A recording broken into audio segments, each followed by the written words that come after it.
जय गुरु जी। शुक्राना गुरु जी। आज हम शिव महापुराण का चतुर्थ कोटि रुद्र संहिता का 31वां अध्याय पढ़ने जा रहे हैं। रामेश्वर ज्योतिर्लिंग का महात्म। ओम नमः शिवाय। शिव जी सदा सहाय। ओम नमः शिवाय।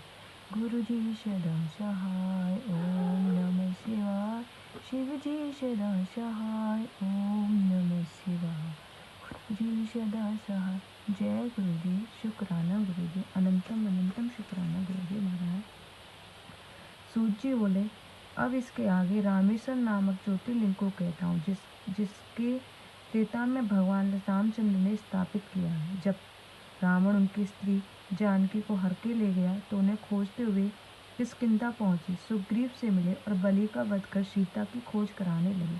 तब पहले सुग्रीव और हनुमान आदि वानरों भाई लक्ष्मण के साथ बैठकर उन्होंने विचार किया। फिर जानकी की खोजने के लिए उन्होंने हनुमान आदि वानरों को चारों ओर से भेजा।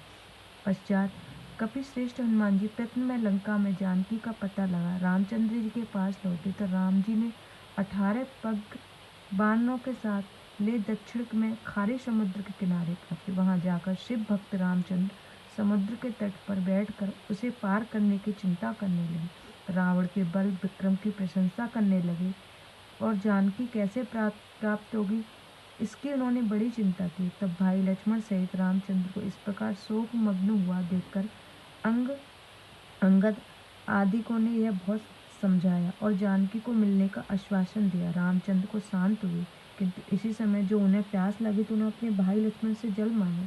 लक्ष्मण ने बानरों से जल लाने की आज्ञा दी। बानर जल लेने दौड़े, कहीं दूर से जल लाकर ले आए। तब रामचंद्र ने जो ही पानी पीना चाहा त्यों ही उन्हें शिव जी का स्मरण हो आया। उन्होंने कहा, अभी तक मैंने शिव जी की पूजा नहीं की, फिर मैं जल कैसे ग्रहण करूं? ऐसा कहकर रामचंद्र ने जल लिया और पार्थिव बना षोडशोपचार विधि से शिव का पूजन किया। उन्हें प्रणाम पूर्वक दिव्य स्त्रोतों से यत्न पूर्वक शिव जी की संतुष्ट अर्थात बड़ी शक्ति भक्ति आनंद पूर्वक शिव जी की प्रार्थना की।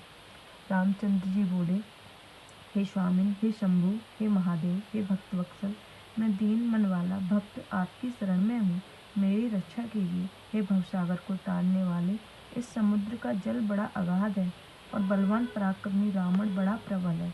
इधर मेरे पास युद्ध का कुछ भी साधन नहीं है, केवल चंचल वानरों की सेना है। तब मेरा कार्य कैसे सिद्ध होगा? हे सुव्रत, हे देव, इस युद्ध में आप मेरी सहायता कीजिए। आपकी सहायता के बिना मेरा कार्य दुर्लभ है, क्योंकि त्रिलोक विजयी रावण आप ही के वश से अभिमानी वो बड़ा ही दुर्जय हो गया है। हे सदाशिव, मैं आपका सेवक हूँ, सब प्रकार से मैं आपके अधीन हूँ, इस कारण आप मेरे रक्षक लीजिए। हे शंकर, आपकी सदा जय हो जय हो। जब प्रार्थना कर रामचंद्र ने बार बार उच्च स्वर से ऐसा कहा तब नृत्य कर गलनाद अर्थात मुंह से अगड़ बम बम शब्द किया तो शंकर देव शीघ्र ही प्रसन्न हो गए और अपने अंगों से ज्योतिष रूप महेश्वर शीघ्र ही वहाँ उनके समक्ष प्रकट हो बोले, हे रामचंद्र, तुम्हारा कल्याण हो, वर मांगो।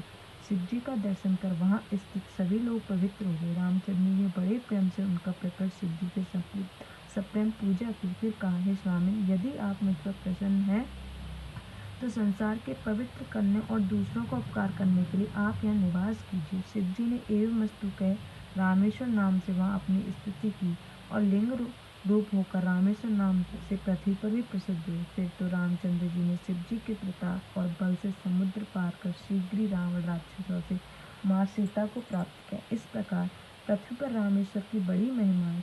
वे शिव जी अपने भक्तों को सदैव मुक्ति देने वाले। जो मनुष्य इन रामेश्वर लिंग दिव्य जल चढ़ाता है वह जीवन से मुक्त हो जाता है, अंत में केवल मोक्ष का लाभ करता है। जो दिव्य ज्योतिर्लिंग की कथा को श्रवण करेगा वह सब पापों से छूट जाएगा। इति शिव महापुराण चतुर्थ कोटि रुद्र संहिता का 31वां अध्याय समाप्त। जय गुरु जी। शुक्राना।